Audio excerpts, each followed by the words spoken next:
Hi everyone, thank you for joining us. Today I'm lucky enough to be talking to the fabulous Siri Kolu, who is the author of the brilliant Me and the Robbersons. We're so excited at Little Tiger to be publishing Me and the Robbersons. It's our first book in translation. It's translated by Ruth Urbom into English. It's set in the fantastic Finnish summer. And here's Siri to introduce herself.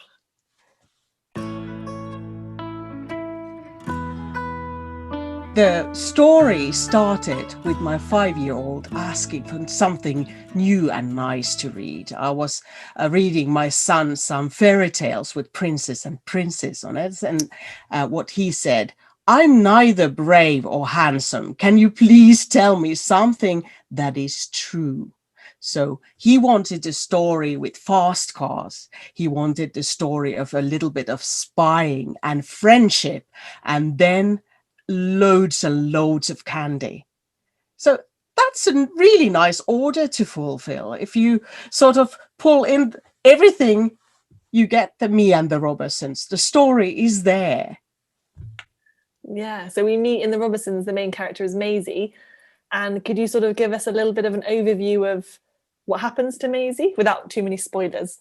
Maisie is a nice girl who likes going to school and plays the violin, and really doesn't like her bigger sister Primrose. And they're off to seeing their grandmother. They are in a car and they are having a bit of a rumble in the back seat. And then something really odd happens. There is a strange car that wants them to stop. And while they do that, there is a pirate flag. And then they are robbed.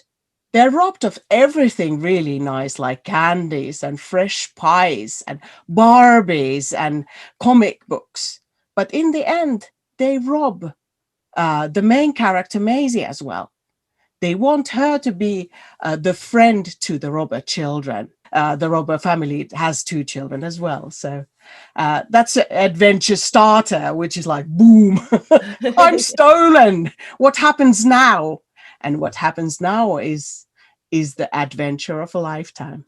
And then could you tell us a little bit about the Robberson family, about the different characters? Yeah. The Robbersons boss is called Wild Carl. He's a guy who wants to decide everything, but actually he's kind of not. Everybody else is sort of pulling strings to make things happen, because he's like a big 5-year-old, to be honest. Yeah. Nothing doesn't go his way. He's like, boo-hoo. And his best friend is called Golden Pete. He has 2 golden front teeth, and he's super loyal to his best friend. So they are like a pact. They go together. And then there's this robber mom. Robber mom is called Hilda. I just love everything about her. She's really independent, and she drives the car. So she's like the muscle power behind the robber family. And there's 2 kids. There's Helly and then there's Charlie. And they are really different. Charlie is like a thinker with a golden heart. He likes to go to school. He would love to go to school, but he really can't, can he? He's the son of a robber person. So it just doesn't happen. And then there's Helly, who's good in everything. If she would start ballet this year, I think by the next Friday she would be dancing in the National Opera. She's just depressingly good in everything. So she wants to be the youngest bandit boss before she's 15. So she's like lethal in everything. So they're so different, the kids. So Maisie is a perfect mix in there, because she can relate to both of them, and they become best friends after that. And I mean, all these fantastic characters have come from you. So can you tell us a bit more about yourself? Where to start? I'm a mother of 2. I am a professional writer. So now I've written 19 and a half books. One is halfly done by the illustrator, so that's why there's a half. I have been a passionate person to talk about writing and reading all my professional life. I started writing really young and never stopped. And my hint for everybody is write a little bit every day. So then you got 365 bits and pieces that you can create great stories with. So maybe that's the core of me. I'm also a dramaturg, and I do a bit of teaching, and then they call me the I am a high priestess of reading. I do a lot of things where people talk about why reading is important, and then I meet a lot of teachers, and I meet a lot of kids, and I try to entice them towards books and reading.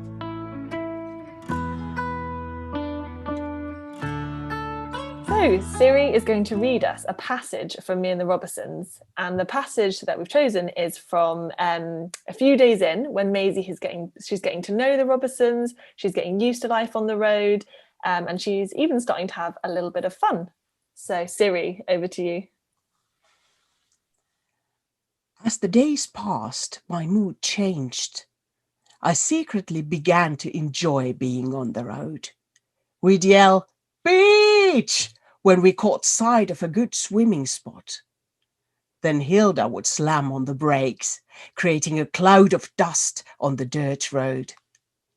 We'd park the van by a little lake or a scenic cove and have our campsite ready within 5 minutes. Sun loungers set along the sunny side of the van and a board game set up on the folding table. Wild Carl always said the same thing as he took off his shirt. "Ah, now to put some butter in the pan." He dropped sunscreen all over himself, plunked down into the sturdiest chair, and started to snore. Leaving was an equally casual business. Someone would shout, "Let's hit the road!" And within 5 minutes, we'd be ready to go, the table safely stowed away, magazines stacked underneath the seat, and the inflatable crocodile rolled up. "Bye-bye," we'll call out to the shore. I was elated how quickly we could be on the go again. If the tires didn't squeal, Helly would shout, "Get a move on!" I started to feel that this was what I'd been looking for in my life, to get a move on. But of course I didn't let on the Robbersons. I wasn't with them by choice. I was their prisoner, a loot from a robbery, and so I tried to look glum whenever I remembered. Oh, fantastic. Thank you so much, Siri. That was brilliant. It really, I want you to read the whole book to me now. Oh, I love that scene. I think it captures all of the characters, the sort of essence of them. Yeah, it's great. And the car rides, I don't know, for me, the childhood was all about the long car rides, because we have great distances here. So if you go somewhere, you need to drive like 200 kilometers, I don't know what is for miles, but for hours. And this is like an ode for those rides in the car that you actually bought, and you dream of something, and maybe that dream can be the dream of robbers in the road. Yeah, I mean, it's amazing as well. I think one of the joys of translated fiction, of reading something set in a different country, is that it really transports you there, and you get a sense of, we don't tend to drive such big distances here, but you can really put yourself in Maisie's shoes and imagine that, those long roads and the excitement of what's going to happen. Who are your biggest influences, or what did you love reading growing up? I read basically everything. We had a huge bookshelves, of course, because my mother was an author. So, but I loved the fairy tales. Fairy tales was like my mother's milk. I wanted to learn everything, how they tell stories in India or in Africa or in Germany. And we had these huge books of stories that I sort of rummaged through everything because I wanted to understand. And I loved Astrid Lindgren. I think that she's my second mother. Every time I read her stories, I felt powerful and I felt free, and I felt really touched how she was writing like I was there beside her and she was telling the story to me personally. So maybe growing up with these kind of stories actually made me to become a writer myself. How the characters come to life, because there's a lot of characters in that. Maybe I do spy a little. I always say that when authors are asked about inspiration, it sounds really nice. How do you get your inspiration? I said, nah, there's no inspiration. There's just spying. That's what I do a lot. Just a little bit of there, a little bit of there. And everybody sort of can picture that you're sitting in a dull meeting, or you have a gathering of family and you do a bit of quarreling there, and you look at that really sort of interested. What is happening? What is he hiding? Why is she mad? And you pick up these little nitbits and then you put them in the story, and then it becomes really lifelike. Yeah, and I think that's something that's really lovely about the story, is that you have the setup. You have maybe a relatively traditional setup, and then you have the Robbersons' way of life. And I think there's such a joy in the sort of anarchy and the celebration of a slightly unconventional setup. A group of family of bandits that live on the road, stealing sweets, all that, like you said, sort of attack of sweets, all they want. And was that something that was really important to you, having this sort of message of freedom and a sort of different way of looking at things? I actually think that the key word is freedom. I started to reimagine how I felt as a kid, because I noticed that I'm a worried adult. I'm worrying all the time if I do something wrong, if I'm too much, if I'm too loud, if I'm too little, if I'm whatever. So when coming back to the idea of freedom, you get back to the childhood. So this is ode to freedom as well. And anarchy is one of the keys as well. So now you have anarchy in UK. Because it's all about sort of stripping off the worried side of yourself and just let you be you. That's the key message in the robber anarchy in this one, that you are actually going to enjoy life if you stop worrying and just be you, just do the things that you love. And that's the robber way. And I mean, Me and Robbersons has become a huge hit in Finland. And how did it feel becoming sort of best-selling author and everyone knowing your name and your books and your characters? There's been sort of hours of understanding what it means. They call me the robber mother. It's really, first I was like, what? But now I sort of accepted it. There was a sort of moment of awakening this year. I had loads of letters from teenagers, like 14, 15-year-olds. They needed to do an essay of a Finnish author. And they all wrote to me. I got like 200 letters. Wow. And I was like, why? I haven't published YA for a while. So why me? And I actually, I asked them, so why did you choose me? And they said, well, you are the one, because we read Me and the Robbersons when we were kids. We were growing up with you. We were growing up with the robbers. You are our childhood. And I was like, 10 years of robbers in Finland means that there is now a generation of kids that has been growing up with the Robbersons. And I still can't get it in my head. I'm really sort of touched by the idea that now they turn back to their childhood and to that idea that all this freedom and all this play, they say that they've been playing the robbers while they were children. So now they are youngsters and going off to the world, and they've been growing up with the robbers. It's amazing. And as well as being hugely popular in Finland, Me and the Robbersons has been translated into over 20 languages, which is incredible. And I mean, I personally, as an editor, found the translation process really fascinating, because because we could only read a short sample when we acquired the book, and so it was really fantastic sort of seeing it sort of discovering we did it in thirds, didn't we, the different sections as the story evolved. And how have you found the translation process? The candies has changed in some countries, because we Finns are crazy for we crave salted licorice, and I know that there are some countries who just can't stand it. They feel it's torture. So like in France, they really wanted to take that whole section off. Even licorice was banned from that story, because they say that no kid can eat that and survive. And say, look, I am that kid who survived, but I understand, of course, it needed to change. There's a lot of questions about the robber cars, that how do they work? And there's this wonderful thing, it's called the flinger in English. The flinger is the one that I've been debating with a lot of translators, how it's working really. So that's sort of one of the things we have discussed.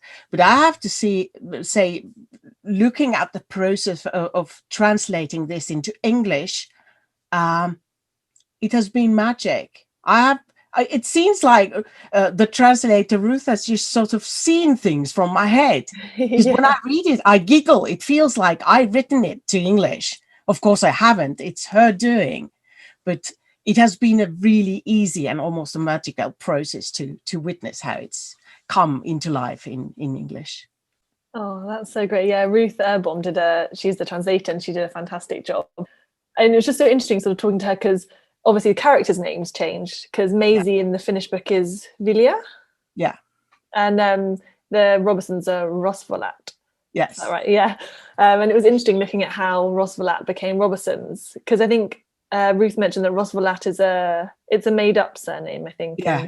Right? Yeah. It was just really fascinating learning. I mean, because I don't know any Finnish, so it was just interesting sort of seeing the process and learning a little bit more about is now Maisie. There's some names that I actually celebrated while learning them. That Vanamo, the bigger sister, is now Primrose. And I was like, oh, that's so nice, because it sounds like Primrose. It really it has this kind of feeling to it. So it has been sort of really fun. In some languages, some like Maisie is having another name. Vilja is not very used, because like in France, they can't pronounce it.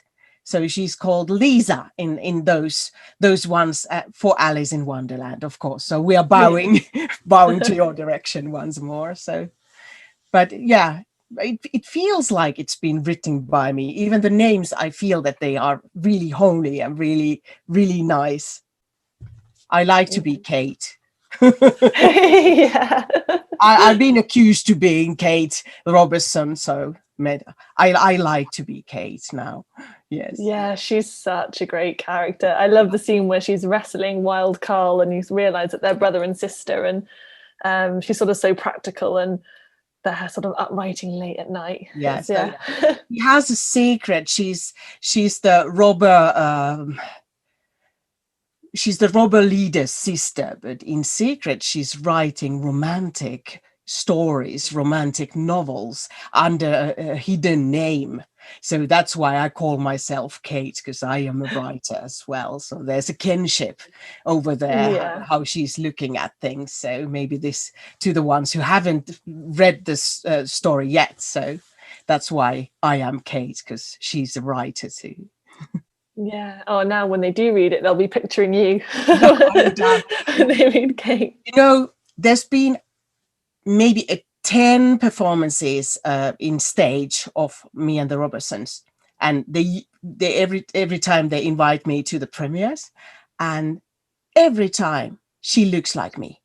Every time she has a long red hair and sort of really light blue eyes, and she's wearing some bling. So I'm always like, oh no, this again. And all the audience is looking like, we know you. So it's great fun. Yeah. And how was it seeing the Robbersons? Because the Robbersons has been made into a film and into a few different theatre productions. How was it seeing it come to life on the stage? On stage, it has been always fun, because it's a game that they sort of start with the audience and with the kids, and usually they get to vote in the summer shindig scene and stuff like that. Oh, But I fun. didn't understand how huge it was when it became to be a film.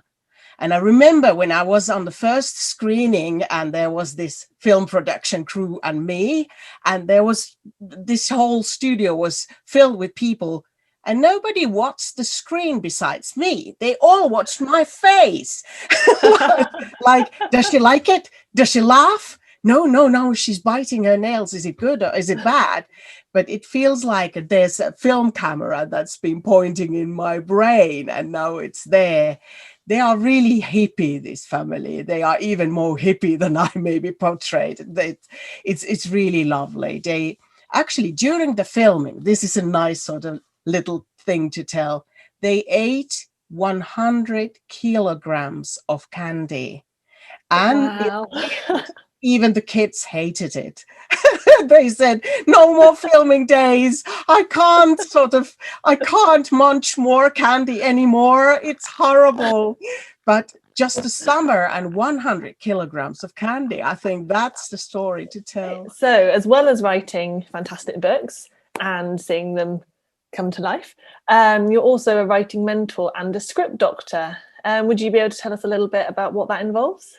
I do courses on prose writing, on drama writing, or writing for children and stuff. So there we learn the basics. But then I have my private students or private mentorees that I teach and coach.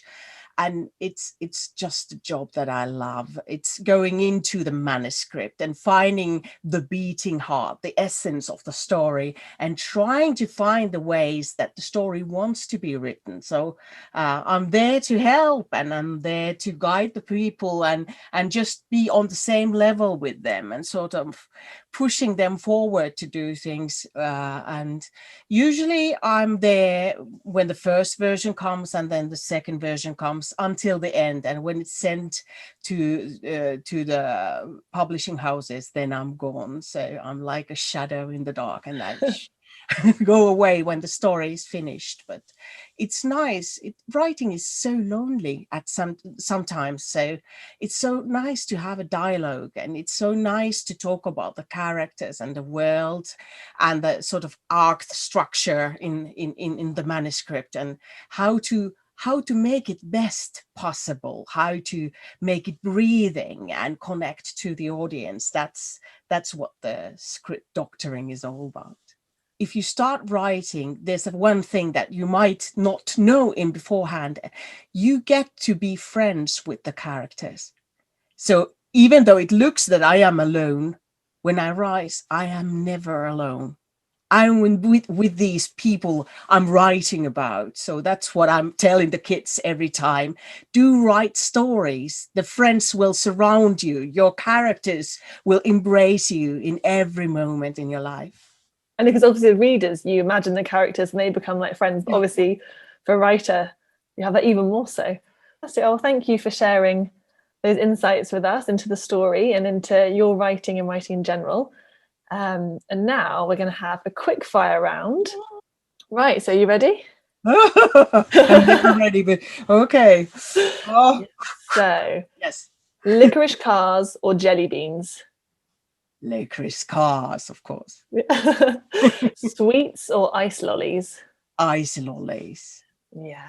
And if you were a character from Me and the Robbersons, who would you be? I am Kate. I must confess, I am Kate. What was your favourite book as a child?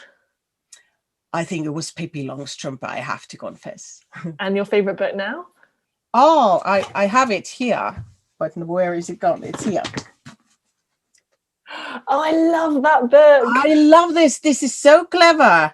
But if I should choose something for the kids, like they could read this, this is wonderful. It's the first book of Nevermore by Jessica Townsend. So it has a huge story and a huge world in it. So if you haven't tried it, maybe take a peek. Oh, it's brilliant. That's a beautiful cover. I don't think I've seen that one. Is that a Finnish edition? It's Finnish edition, yeah. It's beautiful with the foil. And if you could steal only one thing, what would it be? I would steal the Nobel's Prize of Literature with the medal and all. Yeah. That's a good one. What would your bandit vehicle be? I think it would be some kind of a hovercraft. This Oh, flying yeah. thingy. And would it have flingers? Yeah, for sure. Yeah. What's your favourite summer holiday activity? Swimming, but swimming in wild waters, which means streams are my favorite. So swimming. Yeah. Countryside or city?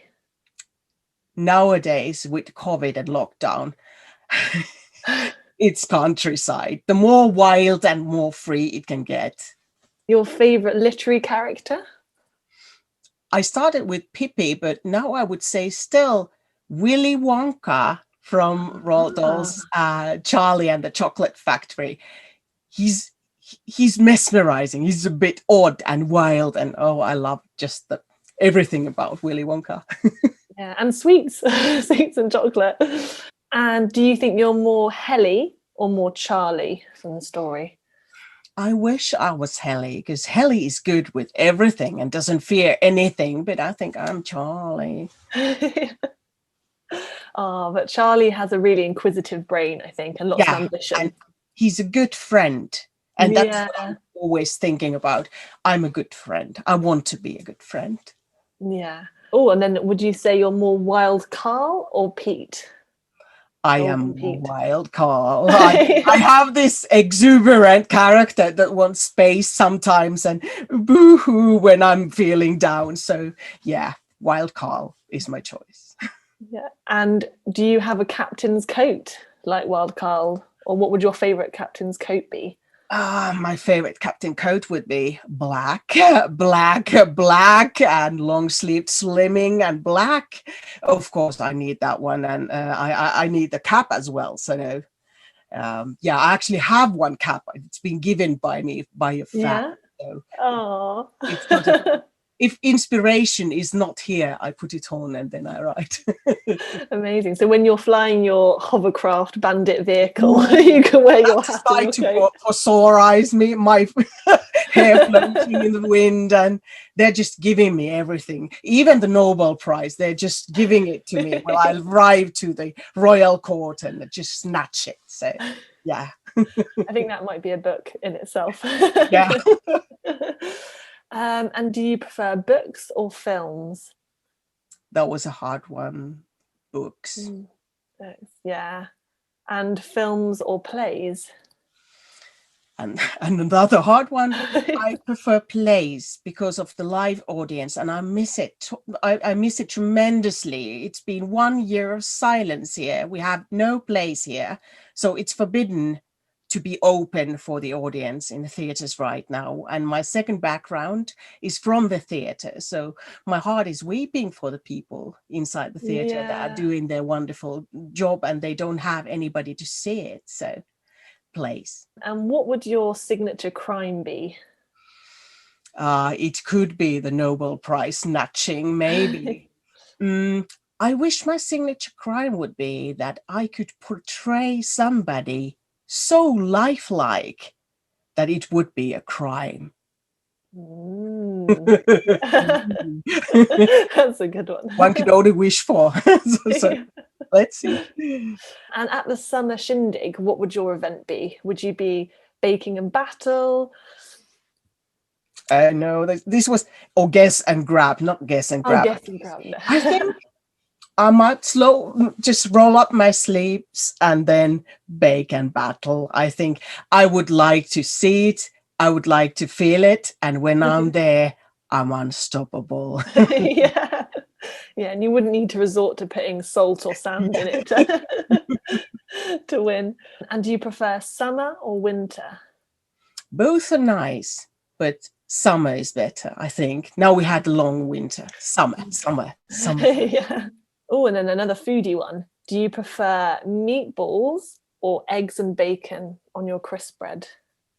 I would say eggs and bacon. I'm a classical girl, so it's sort of And it reminds me of your English breakfast when I was there some years. So we had these kind of baked beans and stuff like that. Yeah. So it's a nostalgia for me. So eggs and bacon.